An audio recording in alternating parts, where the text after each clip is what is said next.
আসসালামু আলাইকুম প্রিয় ফুটবল ফ্যান্স। লিওনেল মেসির সুপ্রিম স্ট্যান্ডার্ডের তুলনায় আজকে একটা বাজে ম্যাচই লিওনেল মেসি কাটিয়েছেন, এটা নিয়ে বিন্দুমাত্র কোনো সন্দেহ থাকার কথা নয়। তবে এই জিনিসটা ভুলে যাবেন না যে লিসান্দ্রো মার্টিনেজের সৌজন্যে আর্জেন্টিনা যে গোলটা পেয়েছিল সেটার কর্নার কিকের অসাধারণ সেই সেট পিসটাও কিন্তু লিওনেল মেসি নিয়েছেন, যেটা ম্যাক অ্যালিস্টার হেড করে পেছনে পাঠিয়েছেন এবং সেখান থেকে লিসান্দ্রো মার্টিনেজ গোল করেছেন। তবে ওভারঅল সেই কর্নারটাতেও কিন্তু লিওনেল মেসির প্রভাব ছিল।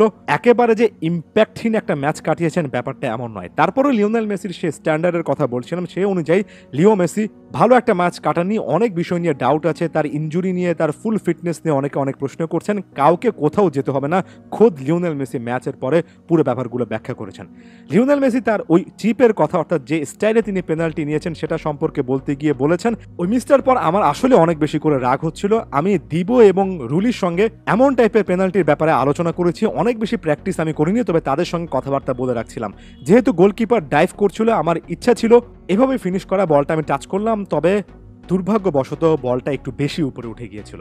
এখানে লিওনেল মেসি স্পষ্টত জানালেন এই জিনিসটা তিনি দিবু মার্টিনেজ, জেরোনিমো রুলি, জাতীয় দলের গোলকিপারদের সঙ্গে আলাপ করেছেন।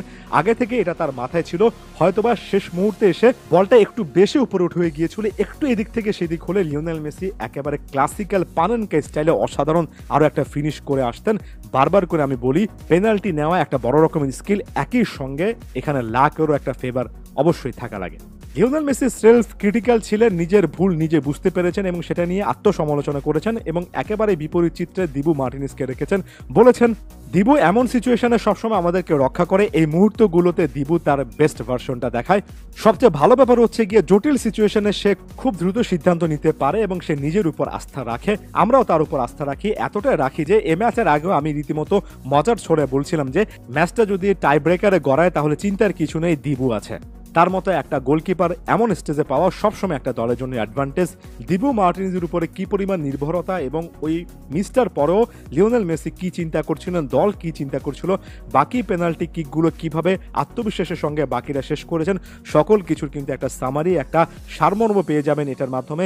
ওই এমিলিয়ানো মার্টিনেজ থাকা মানে একটা বড় রকমের নির্ভরতা। লিওনেল মেসি সেই জিনিসটা বললেন।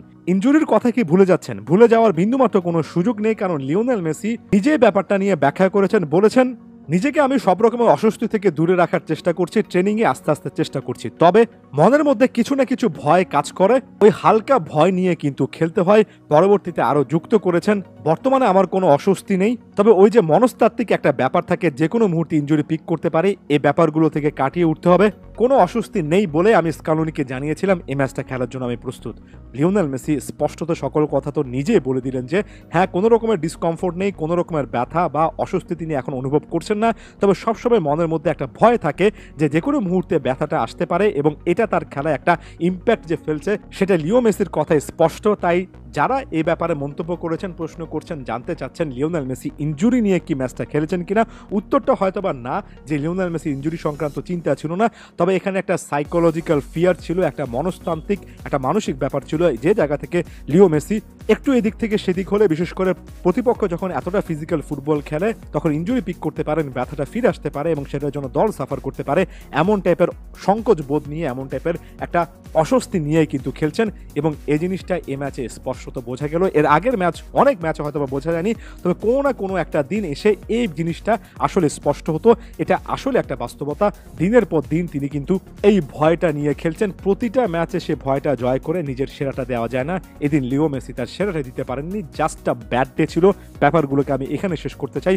আমি কোনোভাবে এই জিনিসটা বিশ্বাস করতে চাই না যে লিওনেল মেসি তার ক্যারিয়ারের একেবারে শেষ প্রান্তে চলে এসেছেন। প্রথম দুটো ম্যাচে যে প্লেয়ারটা 10টা চান্সেস ক্রিয়েট করেন, একটা এমন পারফরমেন্সে তার সবকিছু শেষ হয়ে যায় না, বরঞ্চ জাতীয় দলকে তিনি যা যা কিছু দিয়েছেন এমি মার্টিনেজদের মতো প্লেয়ারদের মাধ্যমে কিছুটা হলে লিওনেল মেসি ফেরত পাচ্ছেন।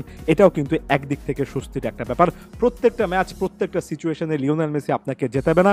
বিশ্বকাপের 7টা ম্যাচের মধ্যে 5টা ম্যাচে ম্যান অফ দ্য ম্যাচ হয়েছিলেন লিও মেসি। এখন বাকি প্লেয়ারদের দায়িত্ব এটা, লিওনেল মেসি যখন ভুল করেন তারা যাতে করে নিজেরা এক্সট্রা কিছু দিতে পারেন। এ ম্যাচে এমিলিয়ানো মার্টিনেজ যেমন আরো একবার এক্সট্রা কিছু দিয়ে আর্জেন্টিনাকে টেনে তুললেন, লিওনেল মেসির মুখে হাসিটাকে এখন পর্যন্ত অটুট রাখলেন। ধন্যবাদ সবাইকে।